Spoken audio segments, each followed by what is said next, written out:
ഏവർക്കും ലേൺസിയോയുടെ പുതിയൊരു ക്ലാസ്സിലേക്ക് സ്വാഗതം. നമ്മൾ പ്രധാനപ്പെട്ട 25 കറണ്ട് അഫയേഴ്സ് ചോദ്യങ്ങളാണ് നോക്കുന്നത്. നമുക്ക് ആദ്യത്തെ ചോദ്യം നോക്കാം.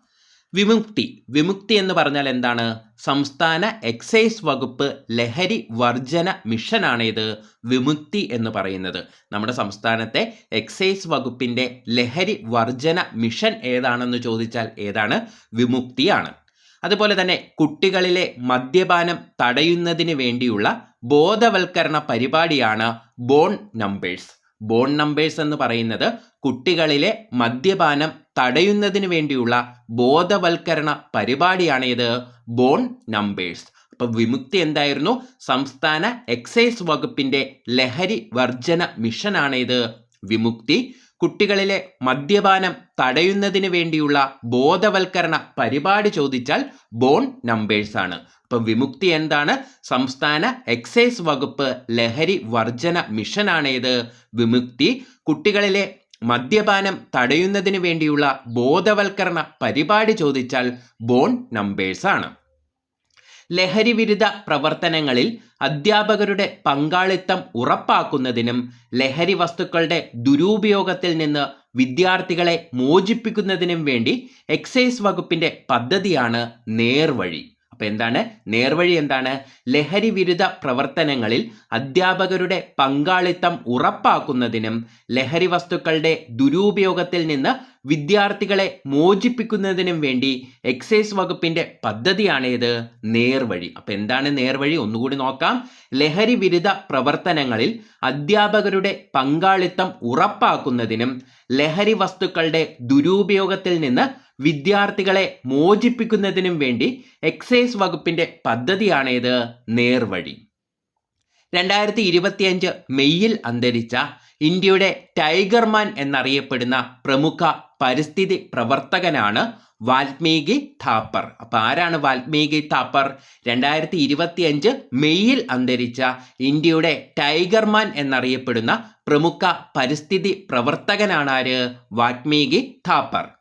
രാജ്യത്തെ ആദ്യ ലൈറ്റ് റാം പദ്ധതി എന്ന് പറഞ്ഞാൽ ആധുനിക ഗതാഗത സംവിധാനമാണ്. ഇത് നടപ്പിലാക്കാൻ ഒരുങ്ങുന്ന നഗരം ചോദിച്ചാൽ കൊച്ചിയാണ്. അപ്പൊ രാജ്യത്തെ ആദ്യ ലൈറ്റ് റാം പദ്ധതി നടപ്പിലാക്കാൻ ഒരുങ്ങുന്ന നഗരം ചോദിച്ചാൽ അത് നമ്മുടെ കൊച്ചിയാണ്. അപ്പൊ 2025 മെയ്യിൽ അന്തരിച്ച ഇന്ത്യയുടെ ടൈഗർമാൻ എന്നറിയപ്പെടുന്ന പ്രമുഖ പരിസ്ഥിതി പ്രവർത്തകനാരാണ്? വാൽമീകി താപ്പറാണ്. രാജ്യത്തെ ആദ്യ ലൈറ്റ് റാം പദ്ധതി നടപ്പിലാക്കാൻ ഒരുങ്ങുന്ന നഗരം ഏതാണ്? കൊച്ചിയാണ്. ഇതൊരു ആധുനിക ഗതാഗത സംവിധാനമാണ്. 2024 ഉള്ളൂർ അവാർഡ് നേടിയത് മഞ്ജു വെള്ളായണിക്കാണ്. അപ്പൊ 2024 ഉള്ളൂർ അവാർഡ് നേടിയതാരാണ്? മഞ്ജു വെള്ളായണിയാണ്. പുരസ്കാരത്തിന് അർഹമായ കൃതി ചോദിച്ചാൽ ജലജമന്തികളാണ്. അപ്പൊ ആർക്കാണ് 2024 ഉള്ളൂർ അവാർഡ് ലഭിച്ചത്? മഞ്ജു വെള്ളായണിക്കാണ്. പുരസ്കാരത്തിന് അർഹമായ കൃതി ചോദിച്ചാൽ ജലജമന്തികളാണ്. 25,000 രൂപയും ശില്പവും അടങ്ങുന്നതാണ് പുരസ്കാരം. അപ്പൊ 2024 ഉള്ളൂർ അവാർഡ് നേടിയത് മഞ്ജു വെള്ളായണിയാണ്. പുരസ്കാരത്തിന് അർഹമായ കൃതി ഏതാണ്? ജലജമന്തികളാണ്. 25,000 രൂപയും ശില്പവും അടങ്ങുന്നതാണ് പുരസ്കാരം. കുടുംബശ്രീയുടെ കാർഷിക സംരംഭങ്ങൾക്ക് സാങ്കേതിക പിന്തുണയും വനിതാ കർഷകർക്ക് സ്ഥിര വരുമാന ലഭ്യതയും ലക്ഷ്യമിട്ട് നടപ്പിലാക്കുന്ന പ്രോഗ്രാമാണ് കെ-ടാപ്പ്. എന്താണ്? കുടുംബശ്രീയുടെ കാർഷിക സംരംഭങ്ങൾക്ക് സാങ്കേതിക പിന്തുണയും വനിതാ കർഷകർക്ക് സ്ഥിര വരുമാന ലഭ്യതയും ലക്ഷ്യമിട്ട് നടപ്പിലാക്കുന്ന പ്രോഗ്രാം ഏതാണ്? കെ-ടാപ്പാണ്. എന്താണ് ഇതിന്റെ full form? Kerala technology advancement പ്രോഗ്രാമാണ്. അപ്പൊ എന്താണ് കെ-ടാപ്പ്? കുടുംബശ്രീയുടെ കാർഷിക സംരംഭങ്ങൾക്ക് സാങ്കേതിക പിന്തുണയും വനിതാ കർഷകർക്ക് സ്ഥിര വരുമാന ലഭ്യതയും ലക്ഷ്യമിട്ട് നടപ്പിലാക്കുന്ന പ്രോഗ്രാം ചോദിച്ചാൽ ഏതാണ്? കെ-ടാപ്പാണ്. എന്താണ് കെ-ടാപ്പ്? കുടുംബശ്രീയുടെ കാർഷിക സംരംഭങ്ങൾക്ക് സാങ്കേതിക പിന്തുണയും വനിതാ കർഷകർക്ക് സ്ഥിര വരുമാന ലഭ്യതയും ലക്ഷ്യമിട്ട് നടപ്പിലാക്കുന്ന പ്രോഗ്രാം ഏതാണ്? കെ-ടാപ്പാണ്. കാർഷിക വികസന ക്ഷേമ വകുപ്പ് ലോകബാങ്ക് ധനസഹായത്തോടെ നടപ്പാക്കുന്ന പദ്ധതിയാണ് കേര. ഇപ്പൊ കേര എന്ന പദ്ധതി എന്താണ്? കാർഷിക വികസന ക്ഷേമ വകുപ്പ്. ഏത് വകുപ്പാണ്? കാർഷിക വികസന ക്ഷേമ വകുപ്പ് ലോകബാങ്കിന്റെ ധനസഹായത്തോടെ നടപ്പാക്കുന്ന പദ്ധതിയാണ് ഏത്? കേര. അപ്പൊ ഏത് വകുപ്പായിരുന്നു? കാർഷിക വികസന ക്ഷേമ വകുപ്പാണ്. എന്തിന്റെ ധനസഹായത്തോടെ? ലോകബാങ്കിന്റെ ധനസഹായത്തോടെ നടപ്പിലാക്കുന്ന പദ്ധതിയാണ് കേര. നീതി ആയോഗിന്റെ സഹകരണത്തോടെ ഡൽഹിയിൽ സെപ്റ്റംബറിൽ സംഘടിപ്പിച്ച ദേശീയ ഉച്ചകോടിയിൽ ആയുഷിന്റെ നോഡൽ സംസ്ഥാനം ഏതെന്ന് ചോദിച്ചാൽ കേരളമാണ്. അപ്പം നീതി ആയോഗിന്റെ സഹകരണത്തോടെ ഡൽഹിയിൽ സെപ്റ്റംബറിൽ സംഘടിപ്പിച്ച ദേശീയ ഉച്ചകോടിയിൽ ആയുഷിന്റെ നോഡൽ സംസ്ഥാനം ഏതാണ്? കേരളമാണ്. അപ്പം കാർഷിക വികസന ക്ഷേമ വകുപ്പ് ലോകബാങ്കിന്റെ ധനസഹായത്തോടെ നടപ്പാക്കുന്ന പദ്ധതി ചോദിച്ചാൽ കേരയാണ്. നീതി ആയോഗിന്റെ സഹകരണത്തോടെ ഡൽഹിയിൽ സെപ്റ്റംബറിൽ സംഘടിപ്പിച്ച ദേശീയ ഉച്ചകോടിയിൽ ആയുഷിന്റെ നോഡൽ സംസ്ഥാനം ചോദിച്ചാൽ അതും ഏതാണ്? നമ്മുടെ കേരളമാണ്. ഇന്ത്യ ഗവൺമെന്റിന്റെ നയരൂപീകരണത്തിനുള്ള സ്ഥാപനമാണ് നീതി ആയോഗ് എന്ന് പറയുന്നത്. എന്താണ് നീതി ആയോഗ് എന്ന് പറയുന്നത്? ഇന്ത്യ ഗവൺമെന്റിന്റെ നയരൂപീകരണത്തിനുള്ള സ്ഥാപനമാണ്, ഒരു പ്രധാന സ്ഥാപനമാണ് ഏത്? നീതി ആയോഗ്. അതുപോലെ തന്നെ ആയുഷ് എന്താണെന്ന് നോക്കാം. ആയുർവേദം, യോഗ, പ്രകൃതി ചികിത്സ, യുനാനി, സിദ്ധ, ഹോമിയോപ്പതി എന്നീ ഇന്ത്യൻ വൈദ്യശാസ്ത്ര സമ്പ്രദായങ്ങൾ ഉൾപ്പെടുന്നതാണ് ഇത് ആയുഷ് എന്ന് പറയുന്നത്. അപ്പൊ എന്താണ് ആയുഷ് എന്ന് പറയുന്നത്? ആയുർവേദം, യോഗ, പ്രകൃതി ചികിത്സ, യുനാനി, സിദ്ധ, ഹോമിയോപ്പതി എന്നീ ഇന്ത്യൻ വൈദ്യശാസ്ത്ര സമ്പ്രദായങ്ങൾ ഉൾപ്പെടുന്നതാണ് ഇത് ആയുഷ് എന്ന് പറയുന്നത്. അപ്പൊ ഇന്ത്യ ഗവൺമെന്റിന്റെ നയരൂപീകരണത്തിനുള്ള സ്ഥാപനമാണ് നീതി ആയോഗ്. അതുപോലെ തന്നെ ആയുഷ് എന്താണ്? ആയുർവേദം, യോഗ, പ്രകൃതി ചികിത്സ, യുനാനി, സിദ്ധ, ഹോമിയോപ്പതി എന്നീ ഇന്ത്യൻ വൈദ്യശാസ്ത്ര സമ്പ്രദായങ്ങൾ ഉൾപ്പെടുന്നതാണ് ഇത് ആയുഷ് എന്ന് പറയുന്നത്. നീതി ആയോഗ് സ്ഥാപിച്ചത് എന്നാണെന്ന് നമുക്ക് നോക്കാം. വളരെ ഇമ്പോർട്ടൻ്റ് ആയതുകൊണ്ടാണ് ഇതിൽ ഉൾപ്പെടുത്തിയിരിക്കുന്നത്. 2015 ജനുവരി 1 നീതി ആയോഗ് സ്ഥാപിച്ചത്. എന്നാണ്? 2015 ജനുവരി 1 നീതി ആയോഗ് നിലവിൽ വരുന്നത്.